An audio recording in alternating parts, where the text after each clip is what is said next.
Meskipun ada sudah mulai melandai, begitu mungkin juga sudah ada informasi mengenai vaksin, tapi mungkin rasa kekhawatiran dari warga juga tetap ada begitu ya Bu Khofifah ya.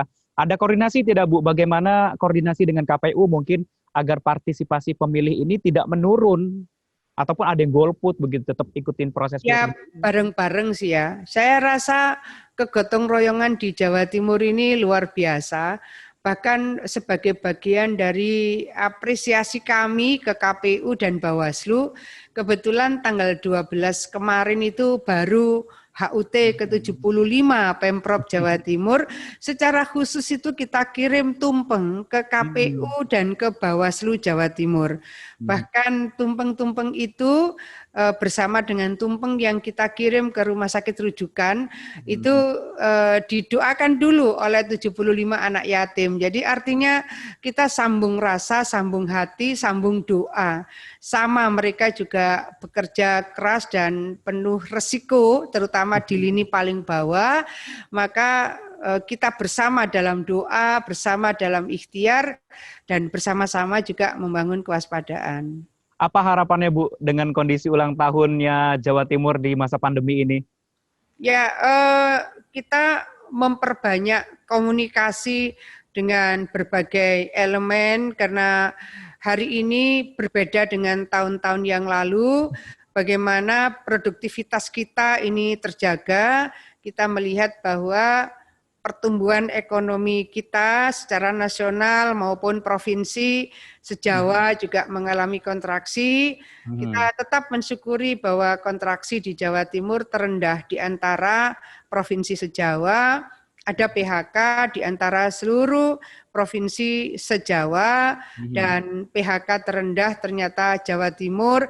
Tapi bahwa ini adalah sesuatu yang tetap harus kita jaga dengan peningkatan produktivitas kita berseiring dengan kepatuhan protokol kesehatan. Baik, Ibu, kalau untuk UMKM sendiri bagaimana Bu di Jawa Timur untuk membangkitkan gairah UMKM?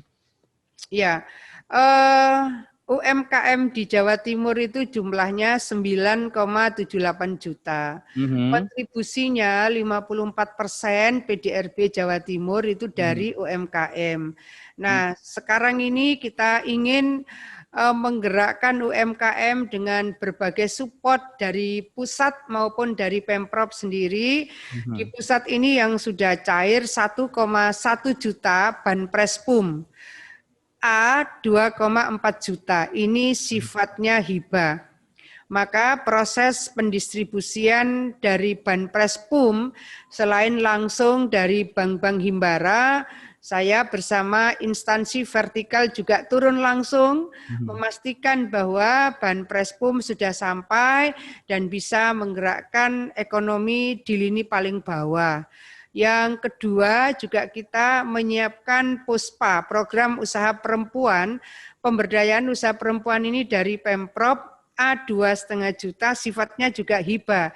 Ini kita dedikasikan untuk 10 kabupaten dengan status sosial ekonomi terendah. Kemudian kita turun lagi dengan mendistribusikan program KUR yang sekarang interestnya juga sekitar 3%-an. Lalu ada PEN, Pemulihan Ekonomi Nasional. Jadi kalau besok, insya Allah kita ke Trenggalek, besok lusa ke Pacitan, berarti di situ ada BI, ada OJK, ada Bank Himbara, ada Bank Jatim, lengkap, paket lengkap. Ya. Ada refocusing anggaran Bu untuk memilihkan UMKM Bu? Ya, kita refocusing anggaran kalau total 2,34 triliun total ya, termasuk promotif, kuratif, kemudian dampak sosial ekonomi COVID-19. Bu, saya mau tanyakan juga, ada yang dikhawatirkan bagi para mungkin pekerja UMKM ketika Cipta Kerja ini disahkan begitu ya Bu ya. Nanti kan kita bersaingnya dengan para investor luar begitu ya Bu ya, dengan produk-produk luar. Apakah UMKM ini juga nanti akan bisa bertahan Bu? Sebetulnya kan Undang-Undang Cipta Kerja ini memberikan kelonggaran pada UMKM. Mereka tidak perlu ngurus izin, cukup mereka mendaftarkan. Kemudian kita mencoba membuka kanal market. Jadi ada tradisi saat saya di Pemprov Jawa Timur adalah membangun misi dagang antar provinsi. pada saat kita pandemi, kita lakukan misi dagang ini secara online. Terakhir kira-kira 2 minggu lalu itu kita masih bisa dapat transaksi 148 miliar selama 6 jam. Jadi dulu saya kelilingi provinsi-provinsi yang lain. Selain itu, ini sudah 2 kali termasuk tadi.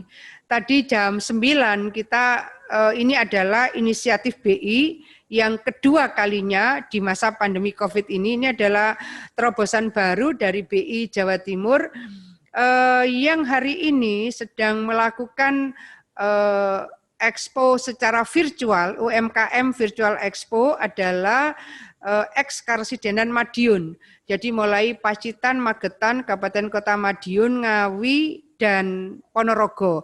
Market yang kita sasar pertama adalah diaspora di Afrika Selatan, diaspora Qatar, dan diaspora Mesir. Jadi kita ingin membangun market akses bagi UMKM hari ini khusus untuk Karsidenan Madiun, dan kita ingin membangun akses ke 3 negara ini melalui peran diaspora, juga ITPC. Jadi Afrika Selatan, kemudian Mesir, dan Qatar. Jadi kita mencoba membuka akses market ini bukan hanya antar provinsi, tapi juga dengan diaspora kita di luar negeri. Dan tentu selain inisiasi dari BI, juga support dari Kadin Jawa Timur dan Kadin masing-masing kabupaten kota yang hari ini memang melakukan UMKM Virtual Expo. Ini yang kedua, sebelumnya di daerah Kediri, Blitar. Jadi kita ingin mencoba mencari format bagaimana market akses ini bisa kita buka seluas-luasnya supaya produk UMKM kita bisa tembus. Tentu saat yang sama adalah pendampingan, quality control-nya, kemampuan mereka memproduksi, continuity-nya, quantity-nya, ini tentu menjadi satu kesatuan. Baik, terakhir Ibu, mungkin ada yang disampaikan untuk warga Jatim di sini terkait dengan kondisi pandemi saat ini dan mungkin akan menjelang pilkada nanti. Silakan Bu. Simpel sekali sih, kalau saya seringkali pesan, mari kita menjaga supaya masyarakat sehat, ekonomi sehat, masyarakat selamat, ekonominya selamat. Ini bisa diterjemahkan masing-masing dengan cara masing-masing, pokoknya kita jaga rakyat sehat, ekonomi sehat, rakyat selamat, ekonomi selamat. Baik, terima kasih Ibu Khofifah sudah bersedia berbincang bersama kita di sini. Terima kasih Ibu. Ya, makasih. Ya, demikian perbincangan kita bersama Gubernur Jawa Timur Ibu Khofifah Indar Parawansa. Sampai jumpa lagi di episode selanjutnya.